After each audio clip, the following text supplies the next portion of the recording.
2026 के बंगाल विधानसभा इलेक्शन में मुख्य इलेक्शन मुद्दों में से एक एसआईआर प्रक्रिया और मठुआ वोट होने वाला है।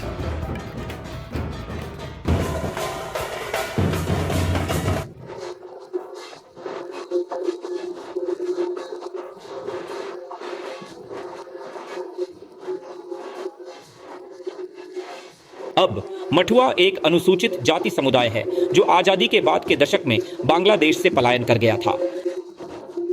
बेशक मठुआओं का बंगाल की लगभग 50 विधानसभा सीटों पर बड़ा प्रभाव है, खासकर ठाकुर नगर और उसके आसपास, जहां मैं अभी हूं, जो मठुआ समुदाय का आध्यात्मिक केंद्र है।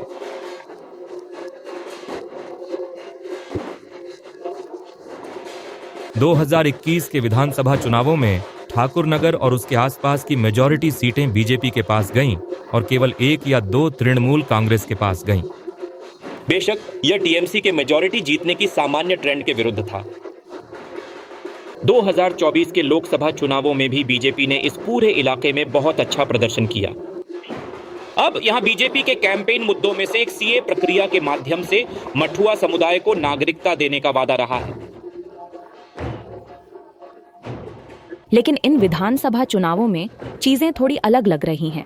एसआईआर और सभी वोटर डिलीशन और वोटर एडजुडिकेशन इस बात पर एक साया डाल रहे हैं कि क्या बीजेपी इस इलाके में एक बड़ा प्रभावशाली प्रदर्शन कर पाएगी। बेशक टीएमसी का कहना है कि वे इस पूरे मुद्दे को एक बड़ा मुद्दा बनाएंगे। मेरे साथ यहाँ मधुपर्णा ठाकुर हैं। वह बीजेपी के प्रभुत्व वाले इलाके में तृणमूल कांग्रेस की विधायक हैं। मधुपर्णा जी, एक चीज़ आपसे जानना चाहूँगा, ये जो एसआईआर वाला मुद्दा है, चाहे वो वोटर डिलीशन हो या एडजुडिकेशन लिस्ट वाली बात हो, ये तृणमूल कांग्रेस के लिए कितना बड़ा इलेक्शन मुद्दा है? एक्चुअली यहाँ से स्टार्ट करूंगी कि एसआईआर इसीलिए किया गया था, जो बीजेपी सरकार बोलता है कि रोहिंग्या को पकड़ने के लिए जो था, उनको मतलब पकड़ने के लिए वो था। बट अल्टीमेटली क्या हो गया, जब लिस्ट निकला तो मैं अपने विधानसभा से बोलूंगी कि वहाँ पे डिलीट ही हुआ है। 15,303 डिलीट हो चुका है और एडजुडिकेशन में मुझे लगता है, मेरा अंदाजा है 13,000 कुछ है। उसमें से रोहिंग्या तो हम मिला ही नहीं हमको। पूरे मथुआ जो हम है, मथुआ कम्युनिटी जो नमशूद्र जो है, एससी कास्ट के जो लोग हैं, उनका नाम ज्यादा से ज्यादा आया। हिंदू कम्युनिटी माने हिंदू धर्म से जो बिलोंग करते हैं उनका ज्यादा आया है। काफी ऐसे मेरे विधानसभा से जो वोटर्स हैं जिनका पूरा डॉक्यूमेंट्स है, पासपोर्ट है, एससी कार्ड है, सब कुछ डॉक्यूमेंट शो करने के बावजूद भी उनको डिलीट कर दिया गया है या तो फिर एडजुडिकेशन में रख दिया गया। ये जो मतलब नॉर्मल लोगों को जो एकदम इतना प्रॉब्लम सफर करना पड़ा एसआईआर के वजह से। बीजेपी जब यहाँ पे आते हैं वेस्ट बंगाल में तो मथुआ एक फैक्टर बनता है। हर वक्त स्पीच में मथुआ के लिए हम ये करेंगे वो करेंगे, कभी भी तो आज तक मथुआ के लिए बीजेपी ने कुछ नहीं करा है आज तक। बस मतलब वो बोलते हैं ना कि बस फेक मतलब यूज करा गया है वोट के लिए। अब अल्टीमेटली क्या हो रहा है कि मथुआ के वोट लेके ही ये लोग मिनिस्टर बने हैं, प्राइम मिनिस्टर बने हैं, एमएलए बने हैं। अब उनका वोट लेके हम इतना बड़ा पोजीशन लेके होल्ड कर रहे हैं। अभी अल्टीमेटली वो लोग वोटर्स ही अभी डिलीट हो चुके हैं।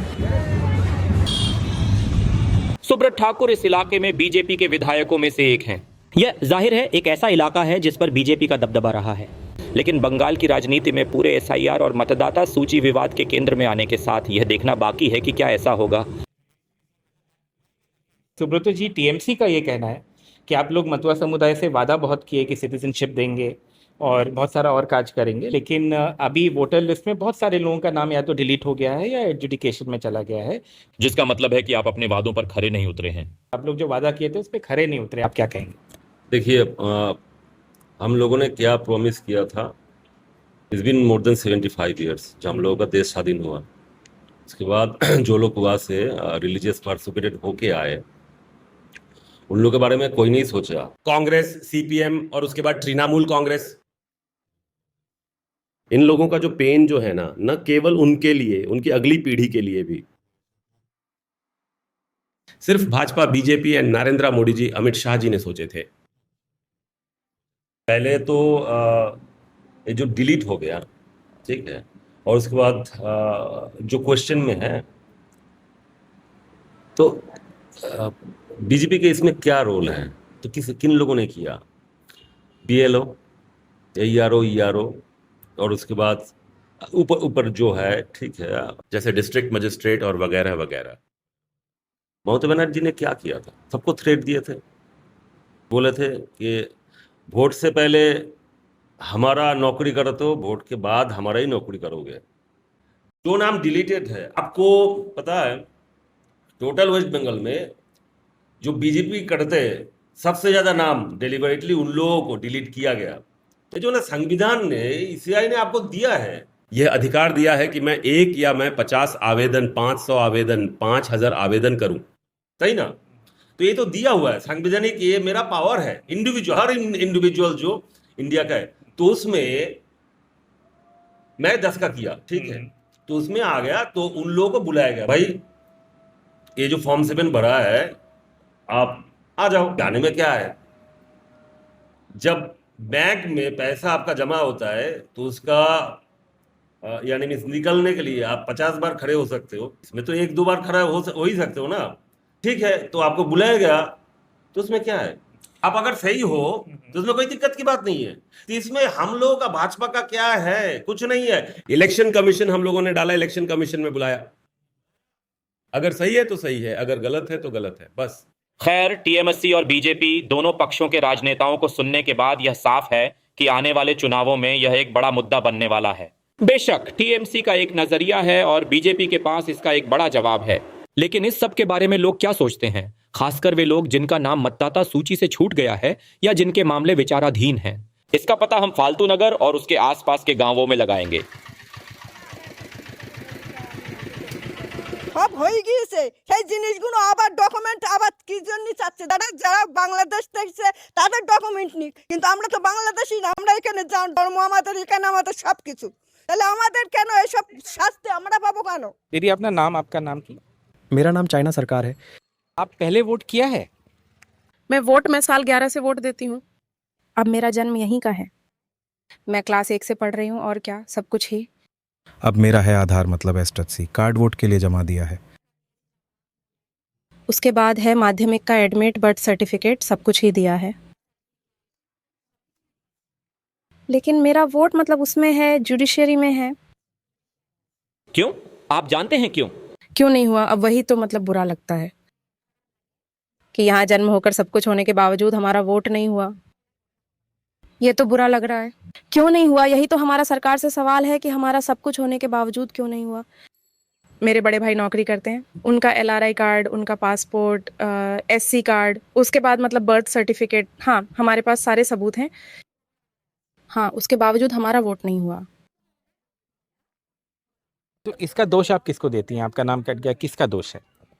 जिस सरकार ने ये फैसला लिया है वह तो सही फैसला नहीं ले पाई, क्योंकि मैंने देखा है कि जो बहुत लोग बांग्लादेश से आए हैं उनका वोट रह गया है, जबकि हम यहीं पैदा हुए हैं, पर हमारा नहीं हुआ। सरकार माने कौन सा सरकार? बीजेपी सरकार। आपको लगता है उनका दोष है? उन्हीं का दोष है। हमारे जो इलेक्शन कमिश्नर हैं उन्होंने ये काम किया है, लेकिन ठीक से नहीं कर पाए। आपका नाम क्या है? रोनी गोलदार। आपका नाम अभी विचाराधीन है या डिलीट हो गया है? विचाराधीन है। क्यों? वो मैं बता नहीं सकती। मैंने तो अपने सारे डॉक्यूमेंट दिखाए हैं, पिताजी का स्कूल सर्टिफिकेट, मेरा बर्थ सर्टिफिकेट, यूनियन दस्तावेज रिकॉर्ड, सब कुछ दिखाया है। क्या क्या डॉक्यूमेंट है, आप दिखा सकते हैं? अभी तो है मेरा जन्म सर्टिफिकेट, माध्यमिक पास, STC। ये क्या है? Birth certificate. ये कास्ट सर्टिफिकेट है। हाँ मेरा स्कूल। ये आपका स्कूल सर्टिफिकेट है? हाँ रजिस्ट्रेशन स्कूल सर्टिफिकेट। मेरे पिता का 8वीं पास का सर्टिफिकेट। ये आपके पिता का 8वीं पास का सर्टिफिकेट है। ओके। तो आपको ये मालूम चला या आपको पता लगा कि आपका नाम क्यों गया विचार में? ये तो नहीं बता पाऊंगा, ये क्यों गया है ये नहीं बता पाऊंगा। आपका पास सारा डॉक्यूमेंट था जो चुनाव? हाँ। क्या क्या डॉक्यूमेंट था आपके पास? Aadhaar, ration, I card, PAN card, ये सब है। तो आपको पता नहीं आपका नाम में कोई गलती था, कोई और का? ना, नाम में कुछ नहीं बोलूंगा, नाम तो ठीक है। तो अभी आपको लगता है अब जो चुनाव आ रहा है उसमें वोट दे पाएगा? ये अब भगवान भरोसे है, कैसे कहूँ।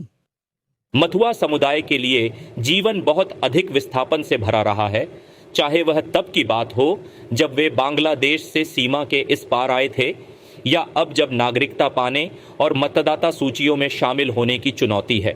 अब इलेक्शन के नतीजे बेशक 4 मई को आ जाएंगे, लेकिन उन लोगों के लिए जो मतदाता सूची में नाम नहीं जुड़वा पाए हैं या जो न्यायाधीन हैं और शायद वोट नहीं कर पाएंगे, यह वास्तव में एक आदर्श स्थिति नहीं होगी।